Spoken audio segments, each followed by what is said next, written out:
Assalamualaikum warahmatullahi wabarakatuh. Kali ini saya akan merekapitulasi bab 1 sampai bab 4 untuk pertemuan ke-7 hukum pidana. Bab 1 yaitu pengertian hukum pidana. Hukum pidana atau SRAPRE merupakan hukum publik, yaitu mengatur hubungan hukum antara individu perseorangan dengan negara. Hukum pidana dibagi dua, menjadi hukum pidana material dan hukum pidana formal. Fungsi hukum pidana ada dua, yaitu fungsi umum mengatur hidup masyarakat atau menyelenggarakan tata dalam masyarakat. Fungsi khususnya yaitu melindungi kepentingan hukum terhadap perbuatan yang memperkosanya dengan memberikan sanksi yang bersifat lebih tajam dibandingkan dengan sanksi dari cabang hukum yang lainnya. Hukum pidana material yaitu keseluruhan peraturan yang memuat larangan atau keharusan dan bagi yang melanggarnya diancam dengan pidana. Hukum pidana formal yaitu keseluruhan peraturan yang membuat hak atau cara-cara negara untuk memberikan pemindaan terhadap orang-orang yang melakukan perbuatan yang terlarang. Berlakunya hukum pidana menurut waktu atau locus temporis didasarkan pada asas legalitas atau principle of legality.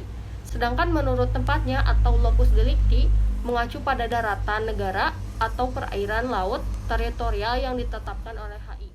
Dua, tindakan pidana. Pengertian atau tindak pidana yaitu merupakan pengertian yuridis yang berbeda dengan istilah kejahatan atau perbuatan jahat. Unsur subjektif diantaranya kesengajaan atau dolus, kealpaan atau culpa. Bab 3, pembaruan hukum pidana di Indonesia. Sejarah berlakunya KUHP di Indonesia berasal dari WVS Belanda melalui pasal 75 RR Jo pasal 131 IS sejak 1 Januari 1918. Alasan-alasan diadakan pembaruan KUHP yaitu alasan politis, alasan sosiologis, alasan praktis, dan alasan adaptif. Cara-cara melakukan pembaruan KUHP yaitu dengan cara kriminalisasi, dekriminalisasi, rekriminalisasi, depenialisasi, dan multiharing. Metode pembaruan KUHP yaitu dengan metode evolusi atau evolusionis, metode kompromis, dan metode global. Bab 4, hubungan sebab akibat.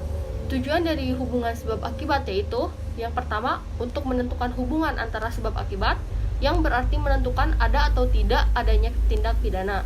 Untuk menentukan pertanggungjawaban seseorang atau suatu akibat tertentu yang berupa suatu tindak pidana. Sekian, terima kasih.